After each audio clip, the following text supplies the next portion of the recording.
Microphone test.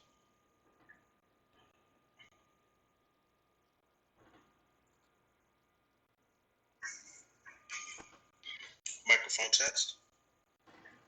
All right, cool, and we live. All right. So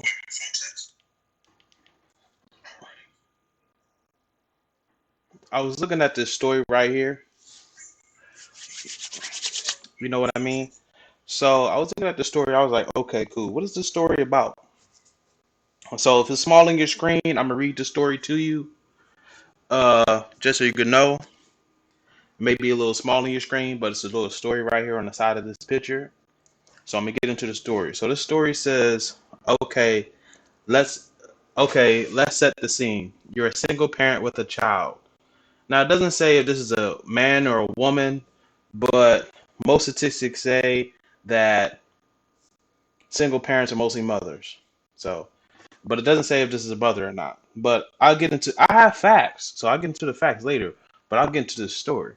So it says you're a single parent with a child, you work full time for $14.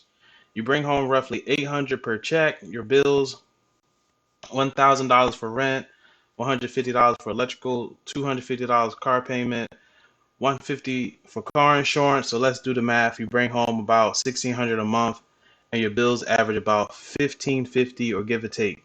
You're making it, but barely. This doesn't even include groceries, internet, cable, cell phone, etc. Nor does it include child tax credit or child support.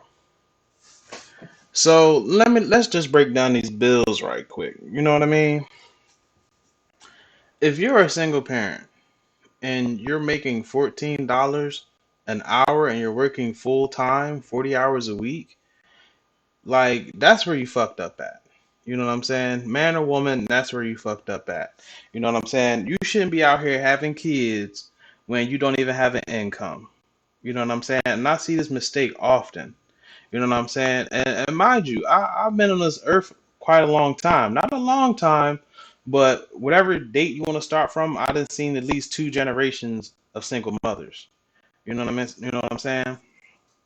So if you're making $14 an hour and you're out here engaging in relationships and having sex, come on now, that shouldn't even be on your motherfucking mind. I'm just keeping it real. You need to go ahead and be making like this is America. You feel me? You need to be making at least $20 an hour or $30 an hour just to survive by yourself. You know what I'm saying? Just to sit up there and have your own apartment or house, you got to be making some pretty decent money, even if you're single. So you're making $14 an hour and you got a kid, you're already making bad choices. But anyway, let's move on. So now it says now it's really cold December and you get a power bill for $600. How your power got so high, I don't know. How do you pay that? To put it simple, you don't because you can't. So your power gets shut off, but you know what your lease says. It says you get evicted if your utilities are terminated. So you're in court crying to the judge who doesn't care, and you have 10 days to get out. Well, you're in luck because you found somewhere with 3 days to spare, and it's only $650 a month, but you get in. You have to pass a background and credit check, which you can't because you just got evicted. You've never been a criminal, but even if you could pass it, you're looking at $1,300 to move in after paying the deposit and the first month rent. So then it says time's up. The landlord shows up at 7 a.m. with the police and change your locks. So now you're living in a car with your 7-year-old son and everything you need to get by. Now hold on, I had to stop that right there. So she has so for 7 years, this person has been struggling or whatever the case may be. For 7 years, that's a mighty long time. Like people think time is just something you can play around with. Nah, when you have time and you're meaning you're not dead, you need to be on your shit. You know what I mean? Now this this story could have started how whichever way it started. Maybe she was dating a millionaire, they broke up, whatever the case may be. You know what I'm saying? But still, you have to lay a foundation down first. This foundation was never laid. That's why this person's in this situation, or hypothetically, or the story, whatever.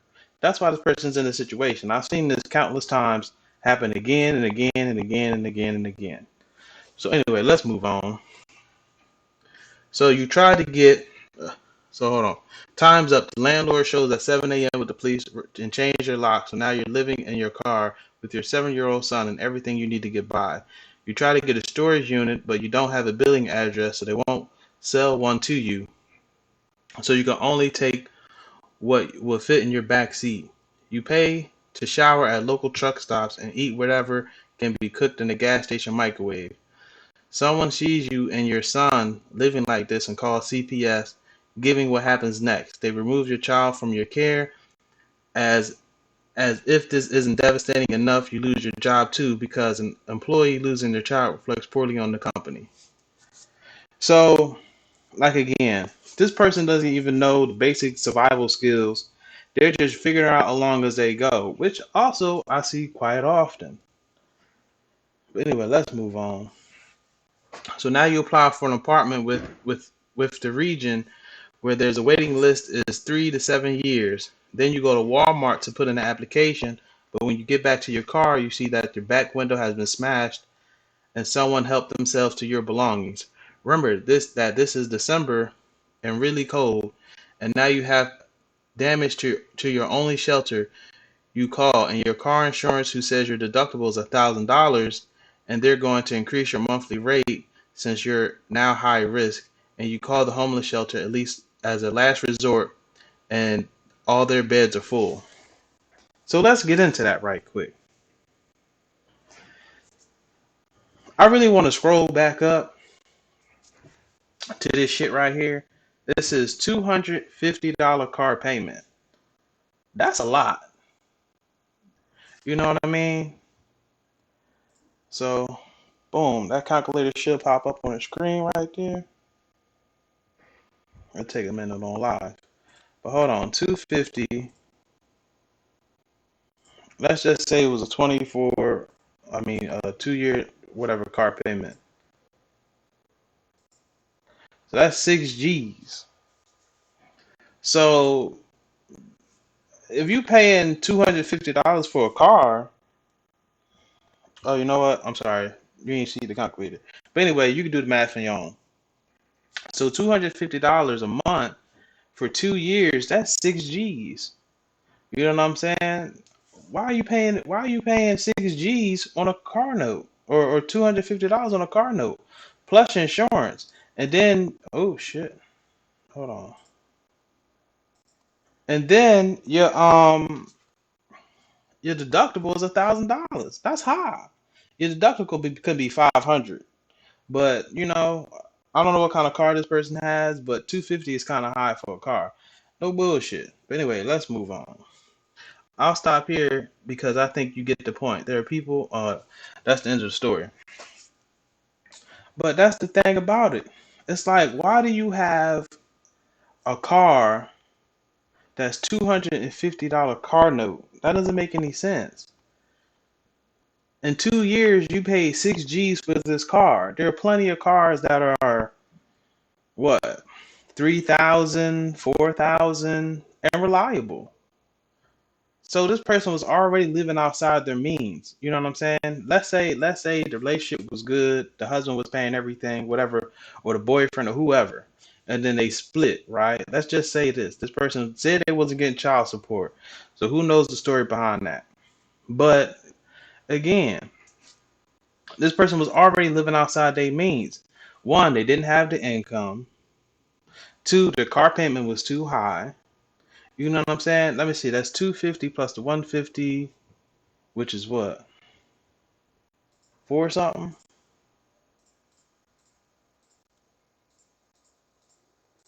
That's 400. So this person could have saved $400 by catching the bus. You know what I'm saying? Or somewhere around there. Let's say three. You know what I'm saying? This person could have saved 300 just by catching the bus. You was already living outside your means. And that 300 could have went towards something else. You know what I'm saying? That 300 could have went towards the power bill or whatever the case may be. Why are the power bills $600 for that for the month of December? I don't know. Maybe they had the heater on. I have no clue. But you have to have organization in your life. And if you don't have these things, you end up in these situations. So to me, then it says the person was living in an apartment. You should have a house. You need to have a house before you have kids. Or when you find out, oh, I'm pregnant, oh yeah, you need to go house hunting after that. Because ain't nobody got time to be living in a goddamn apartment with some damn kids. Now I know this may be life for some people, but shit, we all make mistakes, you know what I'm saying? Hopefully you learn from this. Hopefully you share this live video with somebody that don't have kids that won't end up in this predicament. You know what I'm saying? This shit can help. So this person was already living outside their means. They didn't have a stable income. They didn't know how to really survive on their own by themselves. Like even when this person was by themselves and their child was taken by CPS, they still didn't know what to do. They still was asked out. You know what I'm saying? But me reading this story, I'm reading this story and everything that's listed in here, that child was not created by itself. I hear nothing about the other parent. You know what I mean? There's nothing about the parents, the grandparents, because you got four grandparents. You got your side and you got his side, or whatever the case may be, vice versa. But you have four grandparents and you also have another parent. But like I said, I don't know the full detail of this story. But I mean, hey, if you got to reach out to that other parent, then that's what you need to do. Why this person wasn't getting child support, I don't know. But they really sat here. This is written by a woman. If you can't see it, it's written by Jessica Moss Moore. She wrote it or posted it or whatever the case may be. But I mean, it's like, how can you really feel sorry for this person when they just be out here making bad mistakes after bad mistakes?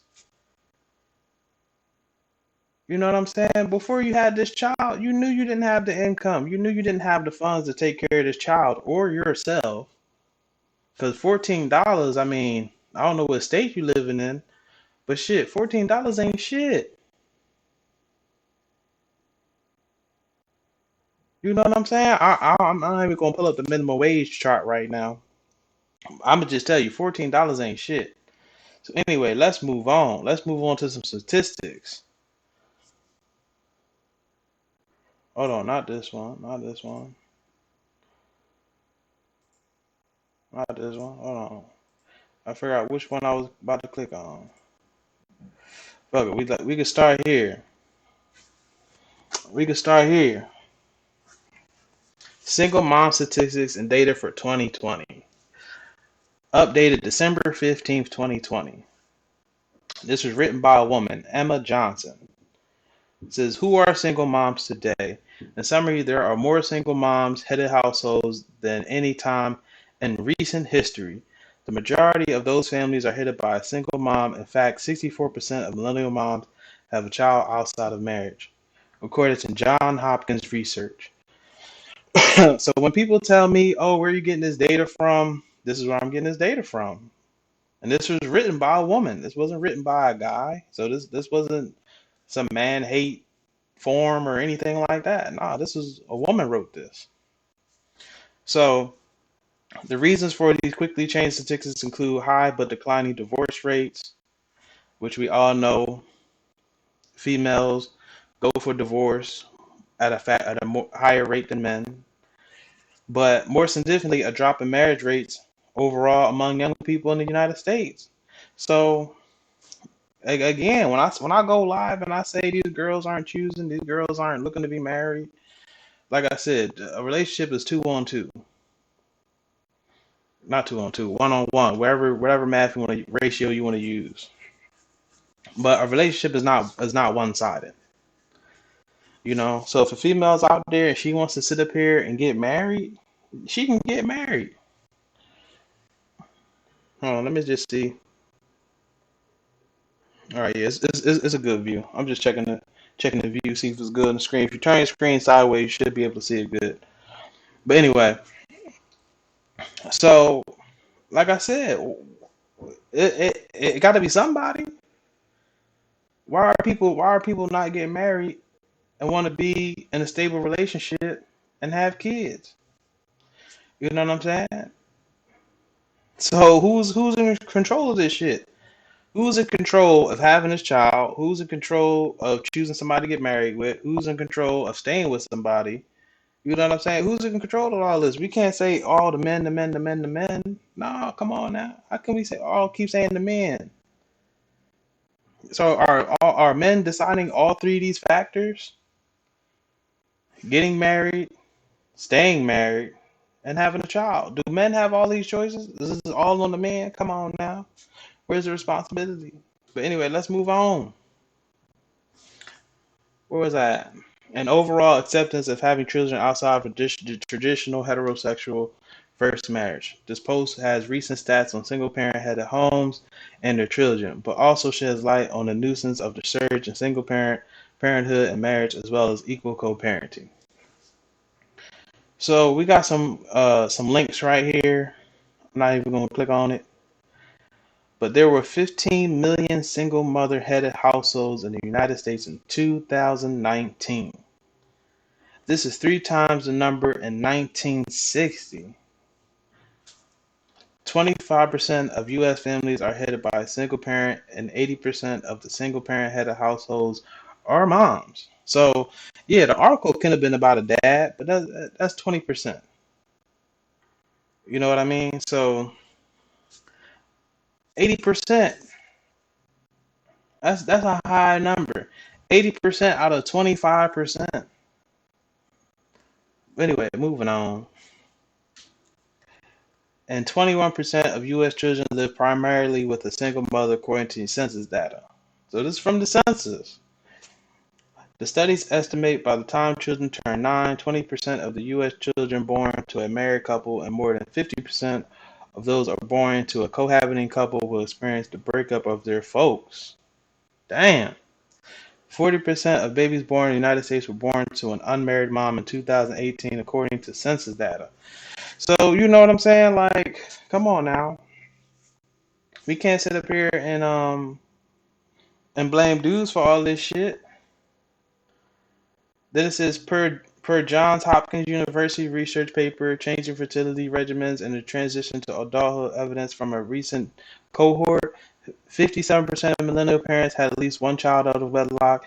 64% of millennial moms reported at least one birth out of wedlock. So, I mean, more educated millennials are having babies outside of marriage. Of millennial moms who have babies outside of marriage, 60% have some college education, and 32% have 4 more years of higher education.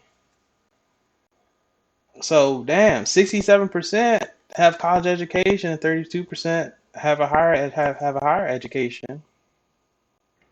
So it's not like these women, it's not like these moms don't know.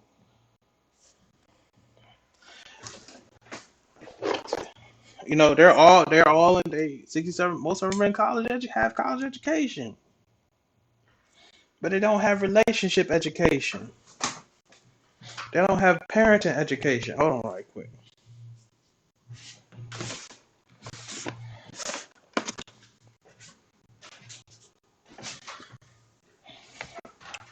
All right, I'm back. I had to go across the room right quick. So anyway, I didn't read it. What's this say?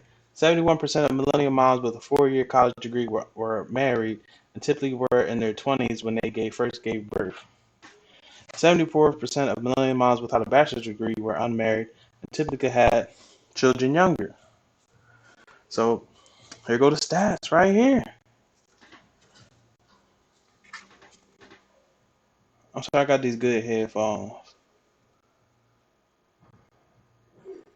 So single moms, education, and income. Of millennial moms who have babies outside of marriage, 67% have some college education and 32% have 4 more years of higher education. What percentage of single moms live in poverty? 32% of single moms earn $40,000. 10% of single moms earn $80,000. So when we think about 80% of single moms, only 10% are earning 80% or better. Here it is right here.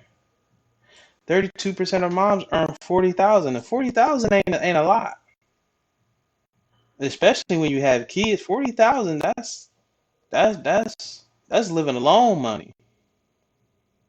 I'm trying to tell you. Let's see right quick. 40,000. How much is that? Even with taxes taken out, divided by 52. That's $769 a week. That's single money. That ain't no good money. So let's move on. U.S. has the highest. U.S. has world highest rate of children living in single parent households. The U.S. So what do we compare to other countries? Let's look at this. The U.S. 23%. Africa. You know what I'm saying? For all my blacks. Africa. Very low rate. Only person is like Kenya at 16. This is from the Pew Research Center. So y'all know this is also written by a woman. All this data, this was written by Stephanie Kramer, a woman. So a woman wrote this article. She did all the research, she came up with this article. So ain't no man put this down here to bash single parents or single mothers. Nah. A woman wrote this. So 23% in the United States, 7% in Mexico, 7% in Japan. Let me see what else we got here. 5% in India, 1% in Afghanistan, 2% in Turkey, 5% in Israel, 16% in France. So when we talk about getting them passports, when the fellas like, yeah, man, we need to get these passports, man. 4% in Vietnam. You know what I'm saying? So damn. So if you go to Japan, more than likely you'll find a wife that wants to co-parent with you and get things done and be a wife. You know, hey, you go to Africa, you more likely have a better outcome. You go to South America, you have a better outcome. Mexico, Canada, China. Only place they don't have statistics on is Australia. But as you see, 23% make up single parent homes. So when I go live and I talk my shit, I don't be bullshitting. Because it says it right here. They let you know. So anyway, as we see globally, 38% of extended families homes, but not the US, only 11% do. So as you see, two parent homes, 67%. Single parent, 23%. This is research that's already done. This is the person that wrote it, Stephanie Kramer. That woman wrote it. So ain't no dude wrote it. Ain't no dude coming at these statistics, make these statistics up to bash women. Can't say that. Snapshot of single mother families 2019. 11,008,000 single parent families. 80% headed by single mothers. 34% were poor. 25% were jobless the entire year. 27.8% were food insecure. Demographic: 49.5% never married, 29% divorced, 20.5% either separated or widowed. So it's not like she was with a guy and he died. No, that's not what happened. She was not with a guy and he died. That's 20%, 20.5%. 50% majority were never married. They was like, whatever. I ain't gonna say what they said, but for whatever reason, they were not married. Here it is. Hold on, let me see if I get the where these facts came from. Let me check the. Oh, here go the references right here. So we want to check the references. They're right here.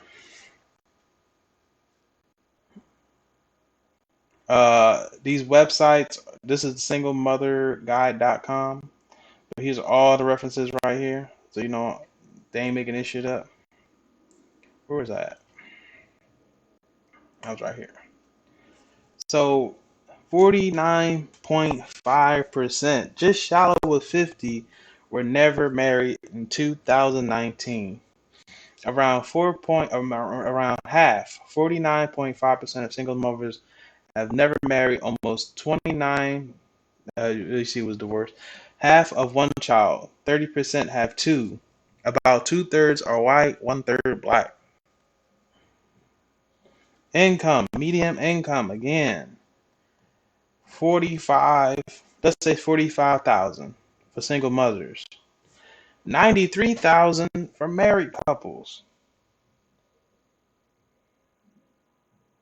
Let's read this again. Hold on. The median income for families led by a single mother in 2018 was about 45 G's.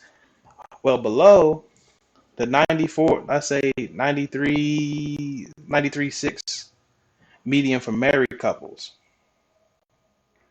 So when you're married, guess what? You have more money. When you're single, you have less money. So when we think about it, is it cheaper to be? Is it cheaper? Hold on, I'm about to say something wrong. Do you get more benefits out of being married? Let's look. 93, 93.6 for married couples, 45,000 for single people, single mothers. If she was to get married, hold on, because we like to say, oh, what's the benefits of being married? Well, if you're a woman, this is one of the benefits. Hold on, I'm gonna just put 93.6.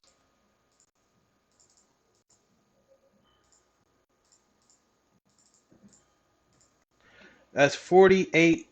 Let's just say $49,000. A $49,000 difference. So for all my single mothers, if they said, "Hey, I'll give you $49,000 to marry a man," would you do it? I'm gonna leave that for you to answer. Poverty. Single mothers are much more likely to be poor than married couples. We see the numbers right there. The poverty rate for single mothers and families in 2018 was 34%, nearly 5 times more than the rate of 6% for married couples. Among children living with mother only, 40% lived in poverty. In contrast, only 12% of children in two-parent families were counted as poor. You know what I'm saying? These are the facts. 38% black families were poor, 43% native families were poor, and 28% white families were poor. So, hey, I don't know I ain't got nothing to say on that one. These are just facts. Families headed by women of color far even worse. Nearly 2 in 5, 30% of black female headed families lived in poverty. 38% were Hispanic, 28% were white, and 29% were Asian. So when it comes to living in poverty, black females and Hispanic females are damn near equal in the poverty game. Along Among all other ethnic groups, Native American female-headed families with children had the highest poverty rate. More than 2 in 5, 43% lived in poverty. Now, the thing about Native Americans is it's not a lot of them. You know what I'm saying? It's not like I don't know how many there are, but I'm pretty sure it's not compared to the rest of the United States. There are not near as many Native Americans compared to everybody else. Compared to if we put Native Americans aside and we counted black, white, Asian, Hawaiian, all these people together, it's not many Native Americans. So let's see. Welfare and food stamps. Majority, 59% of stamp households with children were single mother household. Only 12% received cash benefits. Through a small percentage, they represented more than 90% of all families. 59% receive food stamps of single mothers. So when she's single and she needs food stamps, that's 59%, damn near 60%. Among children with single mothers, 38% get food stamps and 62% don't. Roughly two-thirds receive free or reduced price meals. Only 8.5% of children in single mother families received cash assistance. Even though, even for those who received assistance, the amount was far less than the minimum they needed to starve off hardship, like hunger, homelessness, utility cutoffs. So when we talk about healthcare, these are the healthcare stats. In Massachusetts, 70% of your income goes towards healthcare. 60% in California, 55% Oregon. Oh, excuse me. Access to education. Single mothers often spend over half their income on household expenses and a third on childcare, leaving them with less money for educational expenses. 34.3% graduate with a college degree. 13.9% have not completed high school. Without financial aid, single mother students have little or no means to contribute financially to the educational expenses. One-third graduated with a college degree, while one-sixth has not completed high school. So paid time off for new mothers, America 0, Denmark 18, Sweden 480 days. So the crazy part about this is for you to get less time off for new mothers in America, you think they would be more inclined to go out and get married. Now, if you were in Sweden, you could have 480 days, damn near over more than a year of paid time off to be a mom. Then yeah, I could just see them. Hey, I could just see them like I'll be a single mom because I could not work for a year. But when we go back to over here, is Sweden on here? Sweden is on here somewhere, but it's in the blue zone, so it's not a high number. It's not a high number at all. So damn, there he is. Let's go to this one. Number of families with a single mother in the United States from 1990 to 2019. So when I say I've seen generations of single moms, I graduated school in 2010. So shit, here it is. And for anybody older than me, shit, 1991, we got a steady rise. From 2010, it stayed in the 15,000s. So hold on, let's add that up. Because maybe they're the same people, maybe they're different people, we don't know. So hold on, let's just run through these numbers right quick. We're gonna start from 2019.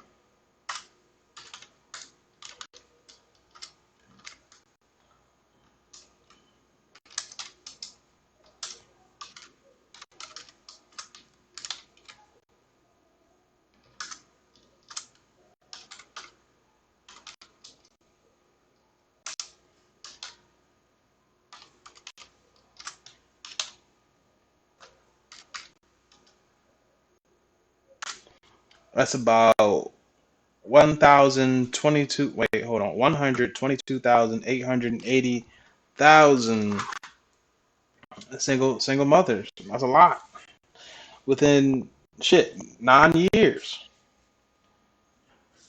Because we went from 2010 to 2019. So that's a lot. I mean, not compared to the rest of the world, but like I said, they said 67% people are married. Oh, that's all for that page. So let's go to the blacks. You know what I'm saying? Pew Research again. Nearly half of black children live with a solo mom. Nearly half of black children live. Oh, same thing. Uh, so as we see, Married parents, 36%. Hispanic, 62%. White, 74%. Asian, 85%. Solo mother, 47%. Solo father, 4%. Cohabiting parents, 7%. So we're looking at these stats. Children who are not living with any other parents are not shown.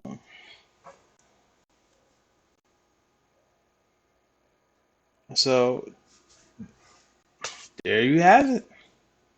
It's crazy how. Wait, when was this? What date is this on? Oh, 2017. So as we see, married parents is 37%, 36%, but a solo mother is 47%. Solo father 4%. So it's very rare for a child to be raised by a single father. It's more likely a single mother. And again, who's in charge of picking someone to get married? Who choice is it to say I do or yes when a engagement ring is presented? Whose choice is it to find a man that wants to get married? Whose responsibility is that? Who choice is that? We can't say it's the guys. It's the guys. It's the guys. The guys. If it's the guys, if the guys are the root of this, people not being married, if the guys are the root of her missing out on about $46,000, then you know from because she's not married, then you know what needs to happen. These girls need to be out here buying these rings. If that's the issue, I'm just saying. If the issue is why she's not being married is because all these dudes, then she needs to go out here and have that ring hang. You know what I'm saying? She needs to go out buy that ring, have it on her. You know what I'm saying? Pop the question. Like, hey, cause I'm miss you making me miss out on $46,000 by not being married. So here it is. Here's the proof. I swear I'm missing a tab, but I can't figure out which one it was. Let's look at this one. Let's see if it's the same thing. Oh, that's the same thing. So I am missing one. That's the bad part. I am missing one.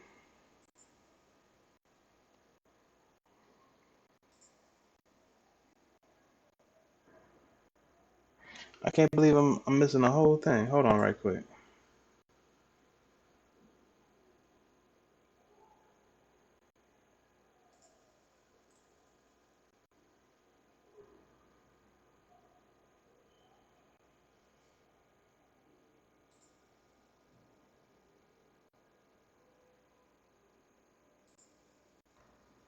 Hold on. Give me 1 minute.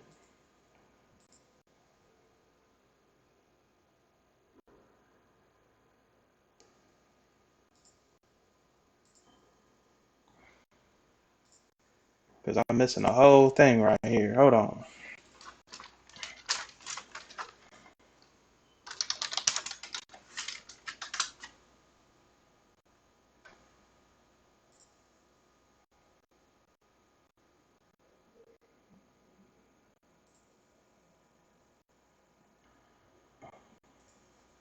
Because I had another one, but I can't find it. So hold on. Give me a minute.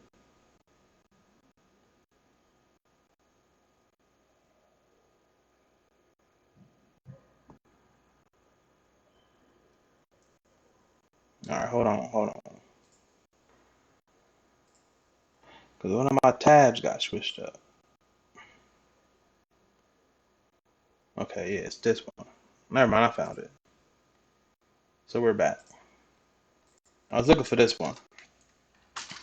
So, single parent statistics based on census data by a woman, Jennifer Wolf, fact checked by another woman, Ada Chung.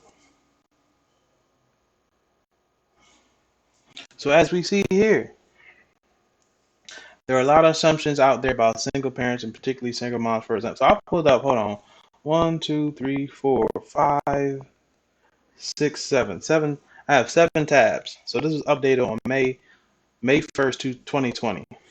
So, hey, look, I can't debate these facts. These are facts that's here. Where was I at? And particularly single moms, for example, there are people who believe that most single moms choose to raise their kids solo or unemployed and receive government assistance. While every family story is different, most don't support these assumptions. When you examine the U.S. Census data from 2015, published in 2018, the actual single parent statistics may surprise you. Just take a look. So we'll take a look. We'll look at this together. So, single parents by the numbers. According to the custodial mothers or fathers and their children, Child Support 2015, a report released by the U.S. Census Bureau every 2 years, there are approximately 13.6 million single parents in the United States today, and those parents are responsible for raising 22.4 million children.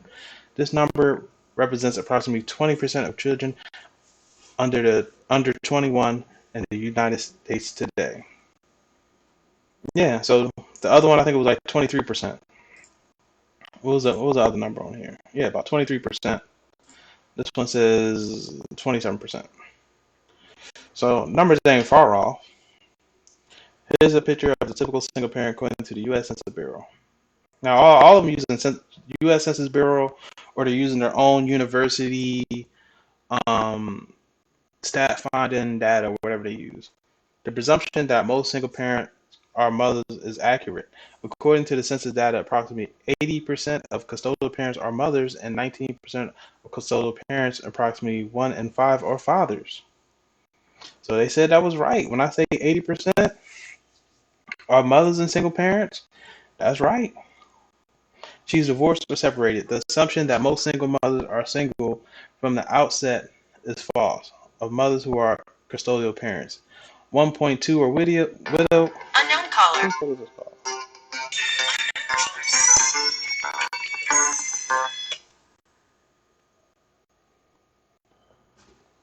Sorry, I had a call.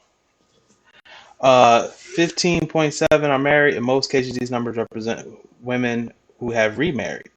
40.6% are currently divorced or separated. 42.6 have never been married. So that's still a high number.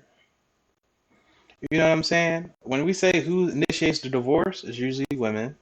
Who says yes or I do at the altar? It has to be two people, right? But when the guy pops the ring, she says yes, and that's what happens. So still high numbers. That's damn near 50%. So she's employed. Another assumption about single mom is that most are unemployed. Again, the notion is not true. The census data statistics show that 50% of custodial mothers are gainfully employed, work full time year round, and 19.9% did not have a job. That's cool. That's cool. 50% are working, but are they working enough to support themselves and a child? That's the question that is not answered here. Or maybe it is answered here. Let's look. She and her children do not live in poverty. One single parent family and poverty is too many. But according to the U.S. Census data, poverty isn't the norm for most single parent families. Nonetheless, the poverty rate for single parent families were 10% higher than the U.S. average according to the census. Okay, so 16.7% of custodial single fathers and their children lived in poverty. 29% of custodial single mothers and their children lived in poverty. So, let's look at these numbers. So, 16.7%. That's lower than 29.2%. So, if the child was just raised by the father, there's less chance of living in poverty than just living with the mother. Like I said, a guy didn't write this. This was written by Jennifer Wolf. She's a PCI certified parent coach and a strong advocate for single mothers and dads. So this ain't men talking. She did her homework. She did her research, and she wrote this article. Another assumption about single moms is most receive government assistance according to actual data. 30.5% of custodial fathers receive some form of government assistance. 36.6% receive SNAP. 4.85% of solo mothers received some form of government assistance in 2015. I mean, that's still high. That's higher than fathers. She's 40 years or older. Another assumption about single moms is that most are young. According to actual data, 40.1% of solo mothers are 40 years old or older. So hey, when we say when Kevin Samuel says 35 is the danger zone, hey, look like this shit is right to me. I mean, you 35 or whatever the case may be. I mean, my thing is this about that one. I'm pretty sure she didn't have a child at 40, so I don't know about that one. She's raising one child. Finally, another assumption about single moms is that most are raising multiple children. In reality, 46.4% have two or more children living with them. 55.2% of solo parents are raising one child from the absent parent. That's still bad numbers. Either way you put it, that's still some high ass numbers. I, I don't know. That's still some high ass numbers. But anyway, these are just facts. I ain't come on here. I'm not bashing anybody on nothing.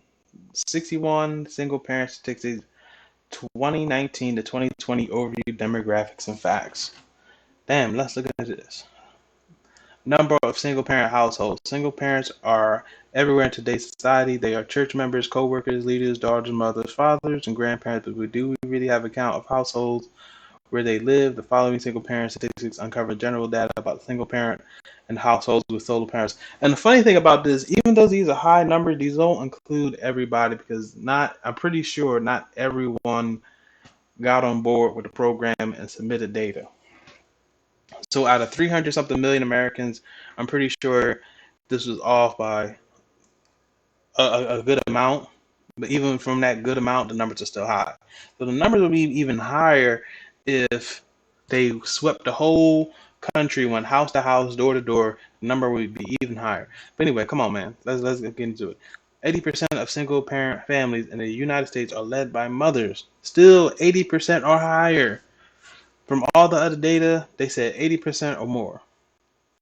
Also, 57% of millennial mothers are single moms. 57%, more than half. This is recently. In addition to, in 2017, 25% of the U.S. households were headed by a single parent. In 2019, in the U.K., 15% of families or 2.9 families were single parent families. So, 2017, 25%. 2017 in the United States. 2019 in the UK is still lower, 14.9, 15%. So a 10% difference from the UK. But still, in the UK, there were 2.4 million single mothers compared to 0.4 single fathers. 32% of families with children in the UK have been a single parent at some point. At some point. So actually, they probably got with somebody else after that. Moreover, 24% of households in the UK with children reported being single parent households. Okay, we're talking about the UK. I don't know how we got here. Hold on. So anyway, as of 2019, there were 15.76 million children living with their single mothers in the United States. So 15.76 million children. Let's just knock the point off. 15 million children living with single mothers. Now, I don't know if they group children together or whatever say, but let's just count them as singles. So 15 million mothers said, I ain't going to mess with the dad, or they chose the wrong dad, or they chose the wrong father, or whatever.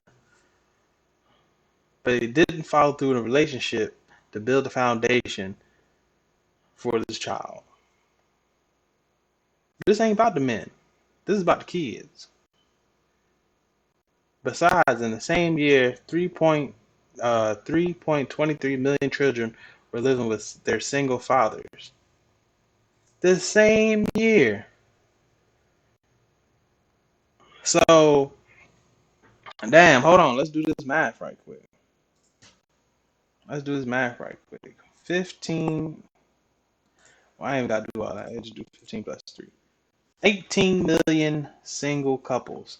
18 million single parents. 18 single million parents in 2019.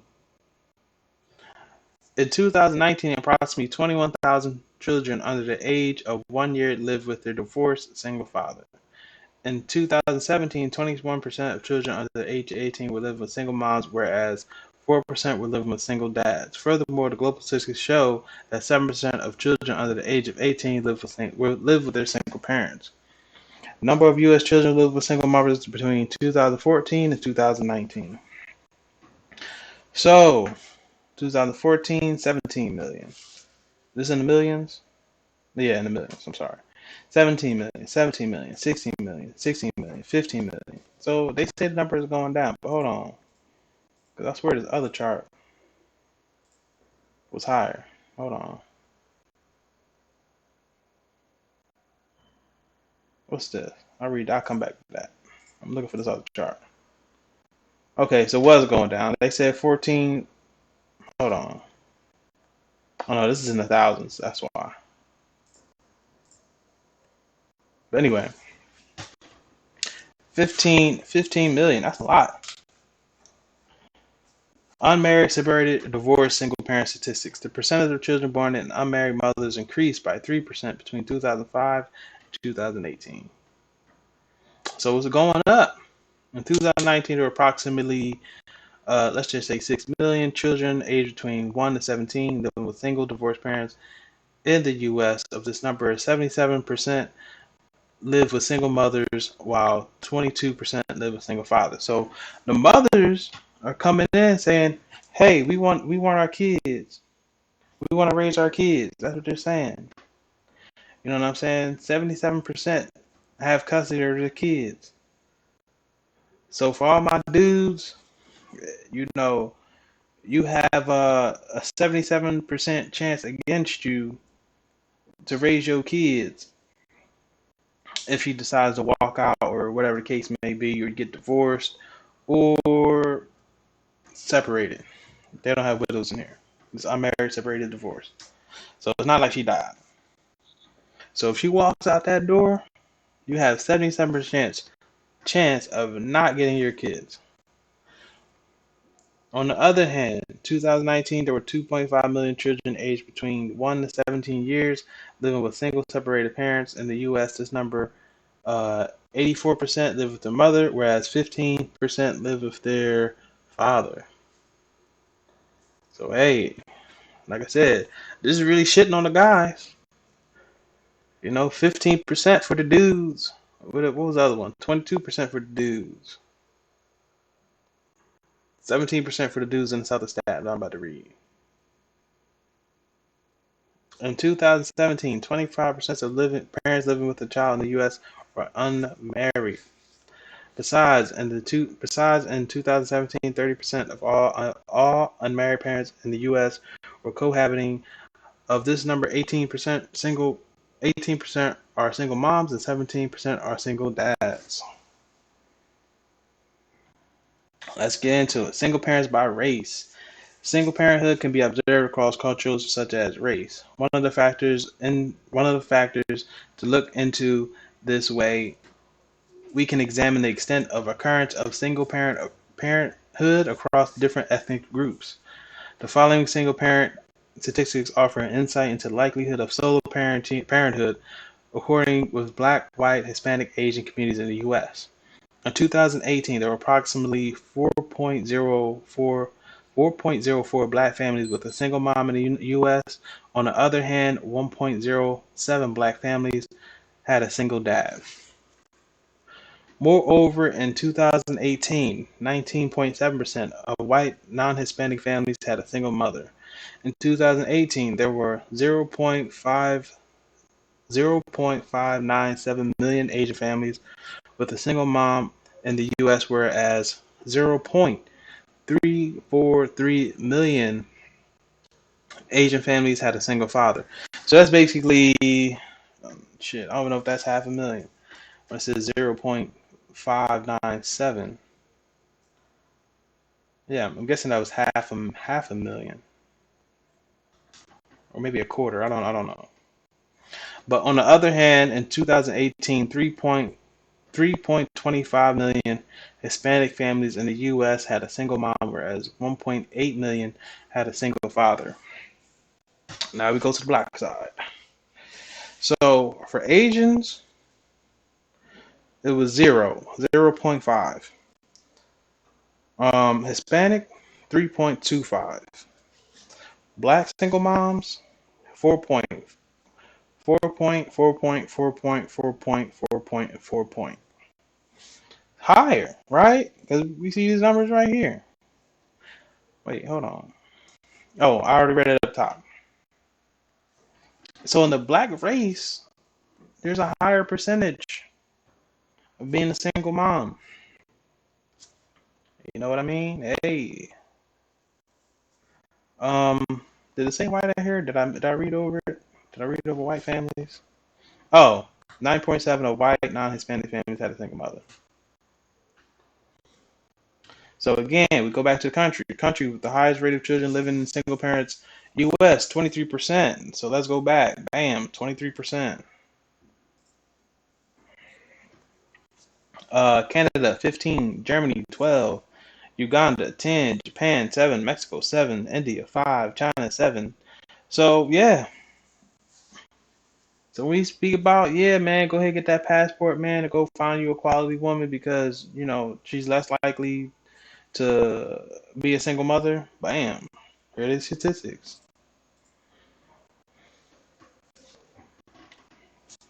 Single parents' income statistics. Looking at the earnings of single dads. Vis-a-vis that of single moms, the numbers are worrying. Numbers are worrying.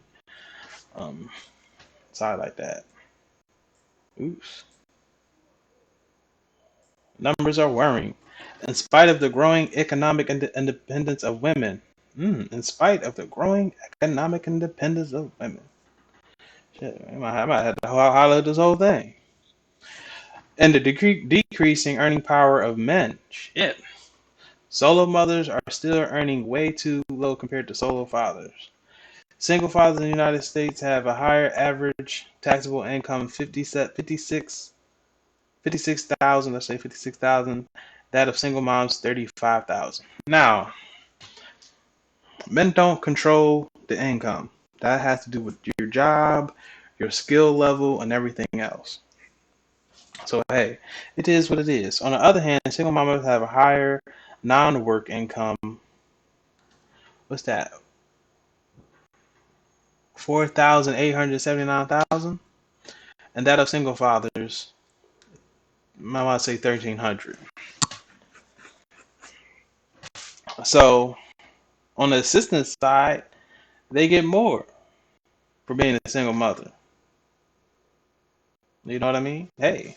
However, when it comes to that total, single dads have an upper hand. 57, I want to say, no, I'll keep it at 57. 50, I'll take off the 700. 57,000 compared to those of single mothers, 40,000. So it's better for the child to be raised by the dad than it is the woman. But yet, hold on, where's the other dad at? But instead, 86% of single parent families in the U.S. are led by the mothers. But yet, it's better financially for the child to be with the father, as we're looking at this. So why is that 86% would be with the mother with a lower income than with the father with a higher income? But together, they make $98,000 together. You know what I'm saying? These are just the numbers. These are just numbers that's here. Based in 1 in every 3 single moms spend about more than 50% of her income on housing. In addition, 40% of single mothers in the U.S. have jobs that offer low wages and have no paid leave. We already established that from the other article. That's at 0. Single fathers in the U.S. have a median annual income of $40,000. Income of single fathers versus single mothers. 57 G's, 40 G's. But shit, combine this together. Let's let's not round anything.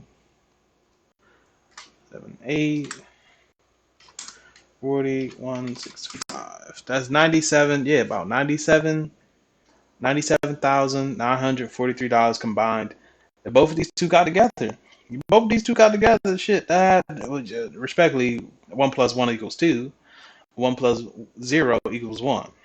But hey, they would damn near have 6 figures.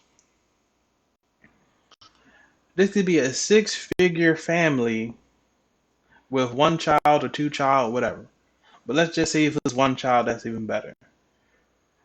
This could respectively be a 6-figure, like these are whatever jobs they're having, however they came up with this data. But let's just say if this is just their one job. So they have this one job. If they get a side job, or if they get their own business, that income level can go up. But is right at the edge of 6 figures. Right there at the edge. It's almost there. It's only about shit. What is that? Not even $3,000. Not even $3,000 is separating this if they combine it together. Less than $3,000. I mean, less than $3,000 is separating this from a 6-figure household.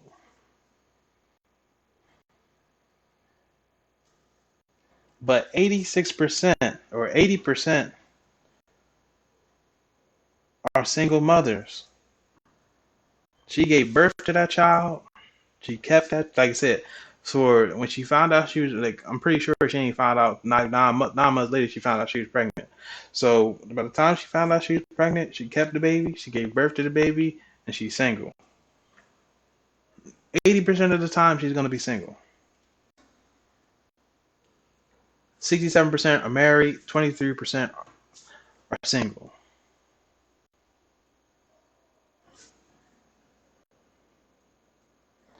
Let me see. Black single mothers in the U.S. living in poverty 2016 to 2018. 31%, 30%, 29%.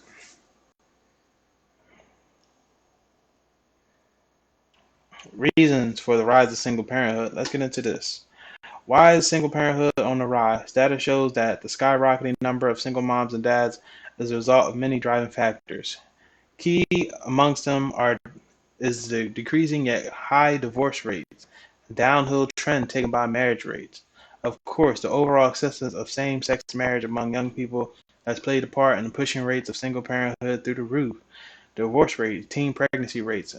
Amazingly, the divorce rates in the United States are declining. However, the overall number in divorce cases is still astonishingly high. As a result, the falling rates have only, I don't know how to say it, an invisible impact on lowering the number of single parents. Hold on.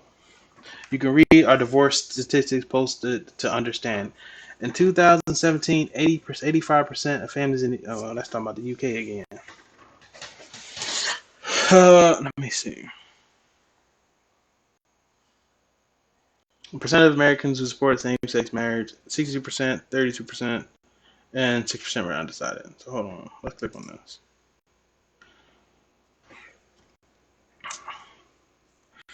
Because I said that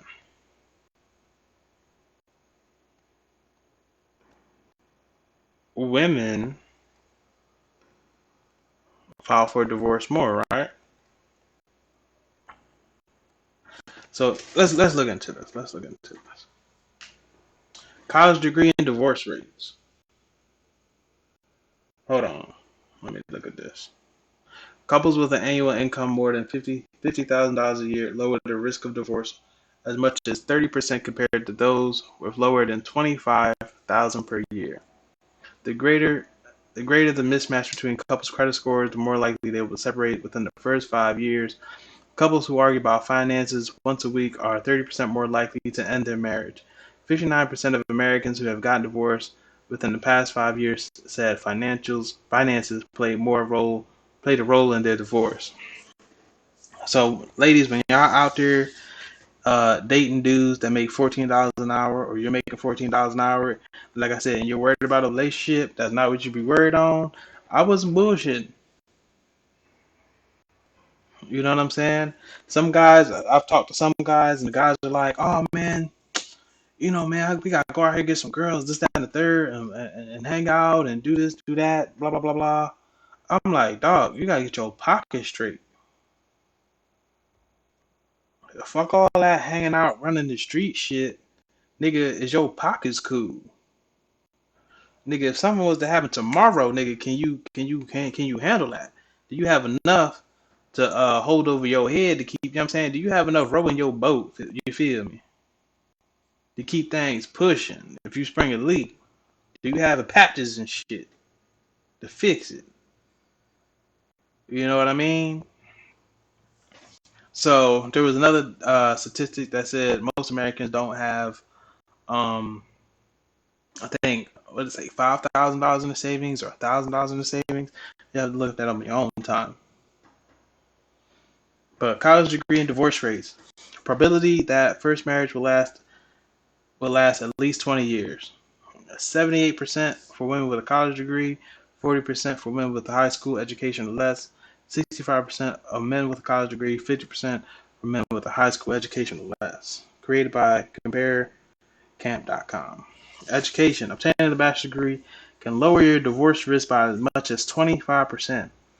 78% of women with a college degree are more likely to stay married for 20 years at first marriage among women with a high school education or less, which is, wait, hold on, the share is only 40%.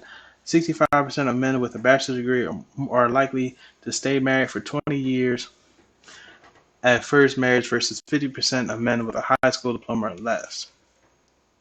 So, securing that bag, securing that knowledge is way more important than having sex, as we see here. You build a more stable relationship with the foundation if you have the knowledge. I say this all the time. You know what I'm saying? When I say, "Oh, what's the reason why people are divorced, not relationships?" They don't have knowledge.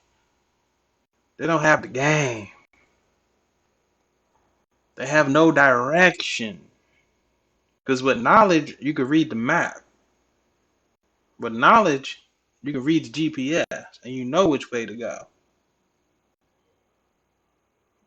With knowledge, even if the GPS cuts off, you can go to that paper map, or you can use the wind to figure out which way you need to go.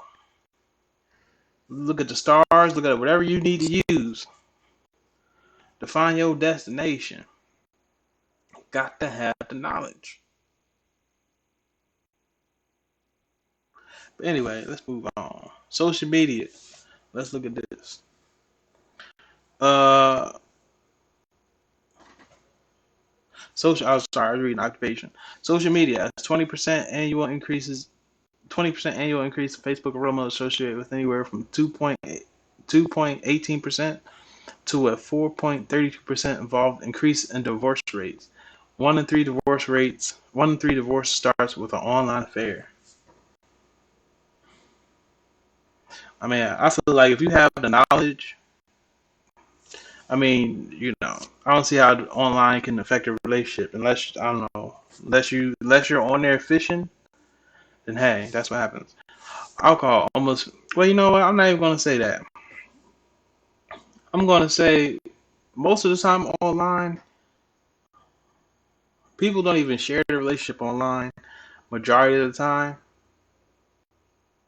people are in relationships, they're doing whatever they do, they don't even post their stuff online. So I can't say it's because motherfuckers like to say, "Oh, I don't want to post my relationship online because ruins a relationship." I don't think posting it ruins a relationship. I think not posting it ruins a relationship. That's what I really think it is. So when it says social media, I think because people don't post their shit and people don't put their in relationship with so and so on, because I speak to people. A majority of the time they tell me, I say, "Well, do you have their Facebook?" And they say, "Yeah, I have their Facebook." Or I don't have their Facebook, which everybody has a Facebook, Instagram, Twitter, or something. So I said, you don't have your spouse on there? Y'all don't follow each other? Y'all don't add each other? They be like, no. Or they say they do, but they never put that relationship bar in there that says I'm engaged, I'm married, or I'm dating this person. A lot of times they don't put that. So I can definitely see how them online affairs happen. It's not because they do put them, because they don't put them. You know what I'm saying? But anyway, moving on. Addiction. Almost 50% alcohol. Almost 50% of marriages where one partner is a heavy drinker ended up in divorce. Couples with the same drinking habits. Neither heavy drinkers nor both heavy drinkers. 30% ended up divorcing. Smoking. Couples with only one partner who smokes have a 70 to 90% of getting divorced. Substance abuse. 7.3 of marriages end in divorce due to substance abuse. Pornograph. One study observed that men who started watching porn increased their risk from divorce from 5% to 10%. For women, it was 6% to 18%. 56% divorce rates case involved party having an obsessive interest in pornographic websites. But let's break that down because we can't just sit there and just say that and not break it down. Um, Alcohol, smoking, and substance abuse, and let's throw pornography in there too. All four of these addictions aren't just something you just pick up. You know what I mean? This is more likely an underlying mental issue that needs to be talked about. Whatever the reason is, it needs to be talked about. Because a lot of times when people are sitting up there, oh, the person got this going on, they got that going on, that's why I left them. Even and this is just divorce. This is even on relationships. So these are really high numbers. But for someone to be an alcoholic, to be smoking all the time, to have substance abuse or whatever it is, to be addicted to pornography, there has to be a reason. And those reasons are why these relationships aren't working. You have to sit down with the person you want to be in a relationship with and talk to them about why they have these addictions. Gambling isn't on here, but it should be. So when we talk about why people getting divorced or why people breaking up, we have social media, we have addiction, we have education, and finances. Occupation, I really don't know. It says gaming managers have the highest divorce rates, 52%, whereas Accuries have the lowest at 17%. I really don't know what a gaming manager is. I really don't. It says office and administration support 40%, whereas architect and engineering have the lowest at 27%. Now the thing about architects and engineers, they make a lot of money. Office and administration, they don't make a lot of money. Gaming managers, I'm not too sure what that is. But anyway, moving on. Let's look at this. Millennial divorce. A declining divorce rate, however, may not be the cause for celebration. That's because a deeper dive into statistics. Now, see, there's a decline in divorce rates, but there's an uptick in people not getting married. So it's like, oh yeah, people aren't getting divorced as much, but yeah, people aren't getting married a lot either. So anyway, moving on. A decline in divorce rate, however, oh, I already said that. That's because a deeper dive into statistics reveals that there are fewer marriages. I just said that. To to begin to to begin with, as millennials wait longer to get married or may not marry at all. Different studies point to the same reason keeping younger Americans from tying the knot: financial concern and the trauma of being products of divorce from parents themselves. So they was like, you know what, we ain't even going to get married. We just going to bullshit around and not get married. Which, like I said, that increases your chance of being single, really, because you're not married. I mean, if you can stick with somebody for a long period of time, years, then you might as well get married because you might as well. What else are you waiting for? Like, oh, I don't want to be divorced, so I'm not going to get married. Work on yourself and just like you have to file for divorce. It's not like the divorce just comes. Like you can get married and not file for divorce, and whatever problems you have, you can work through them. Um, it's not the logic behind that. But anyway, the divorce rate from 2008 to 2016 declined by 18%, all attributed to people younger than 45 years old. The average of the average age of couples going through their first divorce is 30 years old. Spouses aged between 25 and 39 make up 60% of divorces. Marrying over 25 years of age can lower the divorce rate by as much as 24% compared to marrying under 18. So yeah, I mostly tell people 25 is a good age to get married because by the time you're 18, you're not even 21, you can't drink yet. There's a lot of mistakes you're going to make, but I tell people that's in their 19 to 20 or 21, I say to wait. Um, but then after 25, you really need to be um, putting that belt, buckling that belt, and say, all right, what are we doing? You know what I mean? One major difference that's making it more simple for millennials to handle their divorce compared to their boomer counterparts in the past and today is technology. For example, various legal case management software make it easier for millennials and their attorneys to organize financial and legal documents needed for their case. Another thing is that helps financial planning. More millennials are signing prenups without the stigma connected to them in the past. They do this to protect their financial independence, considering that money problems and income are often linked to marital issues that can lead up to marriage dissolution. So, here's what I was looking for. Here's what I was looking for right here. Here's the stats I was looking for right here. I was going through all this shit, and I was looking for these stats. Here it is, right goddamn here. An interesting phenomenon is that more women are filing for divorce than men, even though they have higher potential of financially losing out. Hold on, let's highlight that. Hold on. Hold on. Ooh, let's highlight that. Whew. I wish I could pen that. Based on traditional ideas of, well, we already knew that from as long as I've been talking, but based on traditional ideas of women being the ones who initiate marriage, this recent trend of them being the first to call it quits is shattering gender stereotypes.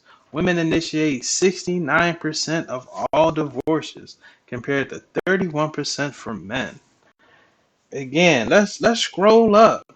When was this out? When was this data out?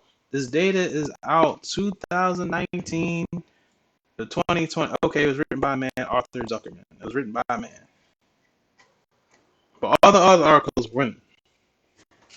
So this is really just backing up all the other articles. But where's that? Women. Oh yeah, I already read that. The study for American Sociology Association theorized that this could be due to women experiencing marriage as an uncomfortable and oppressive. They feel as though marriage is uncomfortable and oppressive. Maybe because a man wrote this. Who knows? If I find a woman that wrote this article, I'll share it. Black women between 50 and 59 years old are more likely to get divorced, while Asians between 25 and 29 are the least likely to have their marriages dissolved. Man, them old women, I tell you. 54% of divorced or widowed women do not want to remarry. Damn, she don't want to get married again. 30% of divorced or widowed men. Women are more likely to get divorced shortly after high level promotion. So she got the promotion. She said, I'm out. I'm out. Man, women's household income drops 41% after the divorce. Woo! So she didn't got the promotion. She got up out of there, but her household income dropped to 41%. So if I told you you about to get a promotion, but if you leave your man, your income drops 41%. You don't gain 41%. You lose 41%. American Sociology Association is where he got this from. Living on one income was the biggest financial fear of women going through divorce, but 91% of women also see divorce as a chance to focus on their careers by studying, working, and starting a business.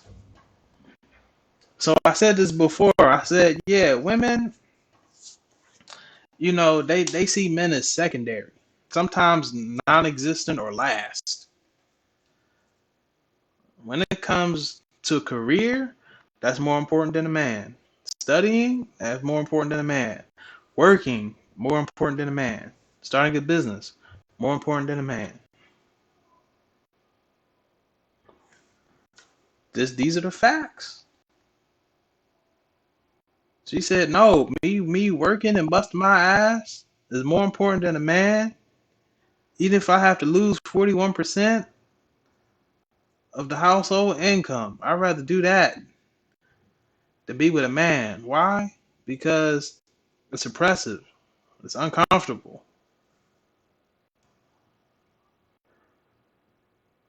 I'd rather make less than to be with a man. Whew. Chills up your spine, boy. Who's filing for divorce? 69% of women, 31% of men. Men. A common perception in divorce is that women take all the beating, but how it affects men is seldom talked about. Through men usually come out financially richer after divorce, they also suffer the most issues when it comes to health and well-being. A man's divorce risk is nearly 33% higher when he is not working full time. If a man provides 80% of the household income, he might not suffer a huge financial loss after divorce and might even marginally improve his financial condition. Divorced men have higher rates of mortality, substance abuse, substance abuse, depression, and lack of social support. Man, so when a guy is divorced, he's more likely to turn to drugs. He's more likely to be depressed, and he doesn't even have social support. You know what I mean? So ain't nobody supporting him. Don't nobody care if he's depressed. Don't nobody care if he turns to drugs. Don't nobody really care if he dies. He has a higher rate of these things, a higher rate than women. The risk of suicide among divorced men was over twice that of married men. It is what it is. Children of divorce, 28%. Likelihood of living in a household below the poverty level, 28% if you're divorced. 19% children from intact families. Economy. Through the many, though many people may perceive divorce as purely personal and family-related affair, it turns out that it can also have detrimental effects on economic growth. Divorce negatively affects productivity, and human capital. Divorced households use an extra 73 billion kilowatt of electricity. That's why our electric bill was so high in the story. Um, 73 billion kilowatt hour of electricity and 627 billion gallons of water compared with married households. And hold on, when we go back to the story and her shit was so goddamn high, now we know. Now we know. Now we have the facts on why that story is so near true. Hey. So anyway, here are the references. He has a lot of them. So damn, he did his homework. 65 references. So hey, Experian credit and divorce survey. So he got a lot of shit. It's a lot of shit here. Even though it's written by a man, he got a lot. Look, 0 comments, 0 likes. Look, can I give a dude a like? I give him a like. But hold on. You know what? Can I write a comment? Do I have to log in? Got to log in to get a comment. But I'll put a like because he did a lot of work. He did a lot of research. What's that say? Anyway, he did a lot of work. 0 likes. I'll give him a like because he made it so I can make this video. But anyway, so hey, There you have it. No, I wasn't gonna come out here and talk about things I don't know. No, I'm coming with straight facts that people looked up. Um, hold on. I just wanted to get these websites in. So this is Compare Camp, where I got this from. This is Very Well and Family, where I got this from. Um, Single Mother Guide is where I got this from. Pew Research Center, because I'll put my references down too, so if you want to look at them. Pew Reference Center, where I got that from. Pew Reference Center again. Uh, this was Wealthy Single Mom, and with Emma Johnson, that who wrote it. That's where I got this from. It was updated December 15th, 2020, came out in 2017. And this was Statista.com, where I got this from. So there you have it. That's all the facts. Facts on top of facts. Racks on top of racks if you're married. There it is. What more can I say? All right, let me get up out of here. Hopefully everybody's starting. Yeah, man. 2021. Hey, this is up to y'all. This is up for the women, man. Because we see who files for divorce the most. So, yeah. 2020 to 2021. Let's change these numbers. Let's get into it. Who are we? Wrong numbers. Who's filing for divorce? Let's make these numbers lower. You know what I'm saying? Let's start getting into better relationships. Let's start picking people that have a career. Because like I said, finances play a big role in it. Let's see more of these numbers. You want this number? Be married. You want this number higher? Be married. The funny part about it is we're expecting the man to just make this off top. And then the woman comes in with this.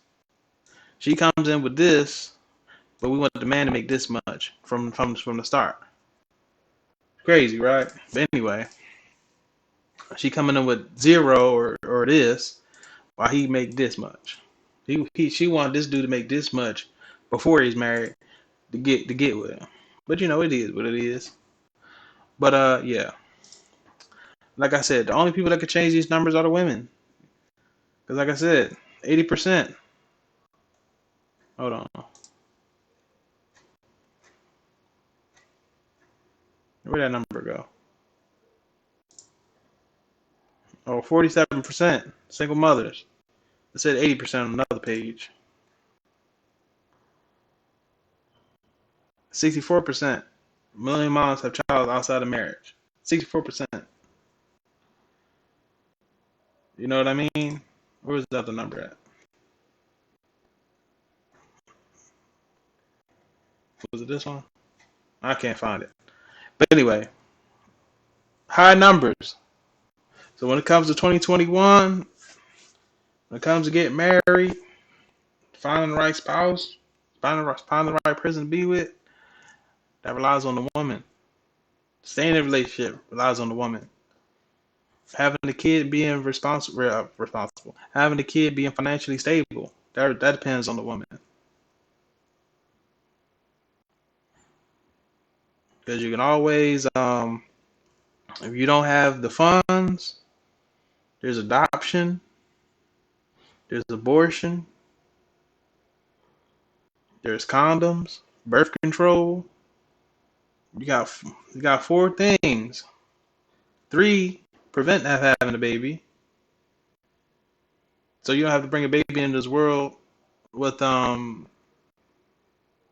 without being 5. Because if you get somebody that's financially stable, you ain't got to worry about that.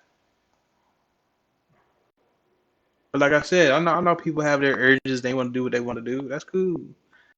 But like I said, you have birth control. You have Plan B. You have condoms. You have abortion. Well, Plan B, Plan B birth control, I count that the same thing.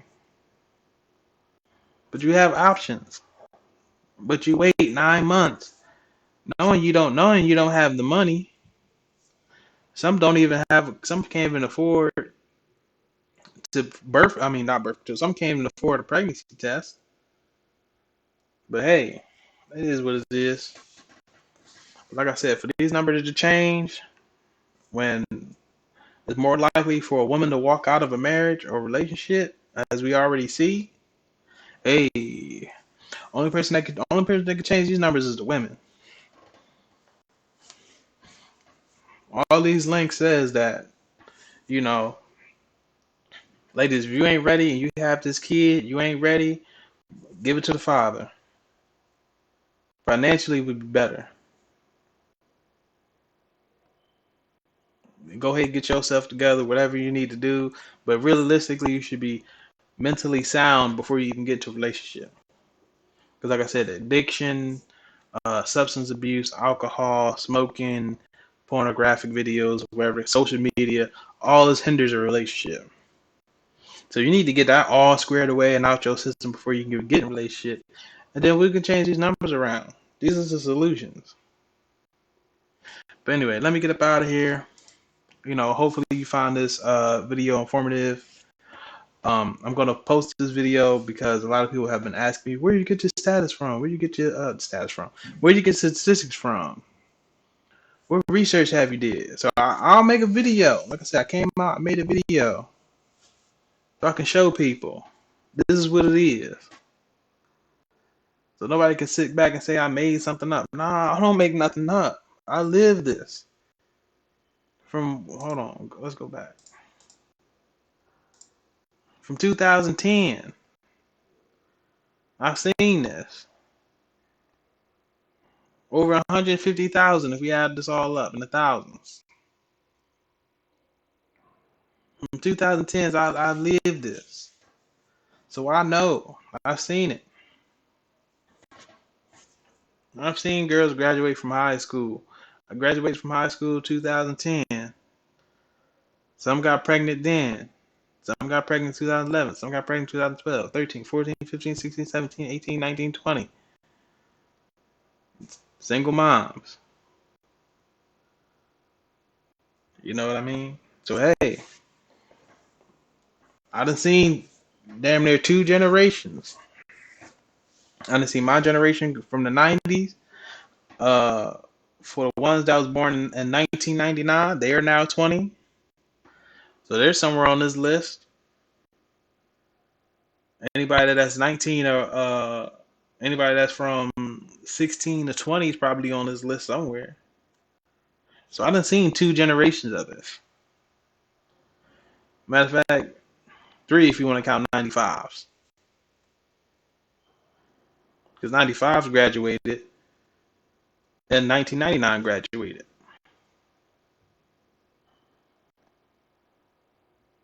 So they're all on this list. Not only people I went to school with, but people that were younger than me are on this list.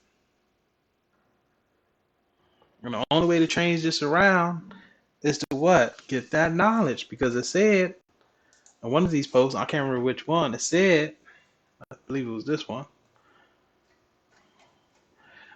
When you have education, you're less likely to stay married. To have it last 20 years, to learn, when you go to college, you learn social skills. You're out the house, you move away from home, or you move to a campus where your parents, they can't see what you're doing.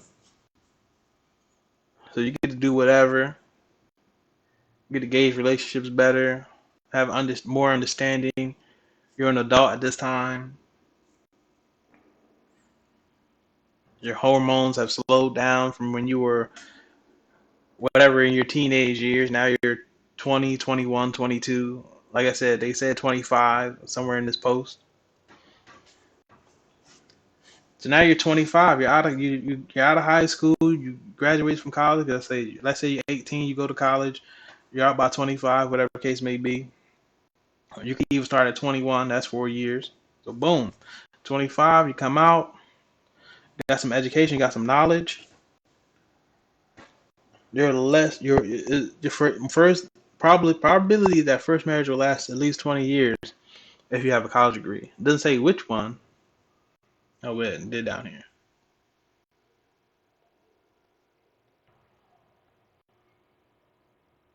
So here it is. But anyway, I'm gonna go ahead and end this, man. I really want y'all to dig deep. If y'all wanna look this up on your own, I posted the websites for you so you can see it, look it up. All right, man. Peace.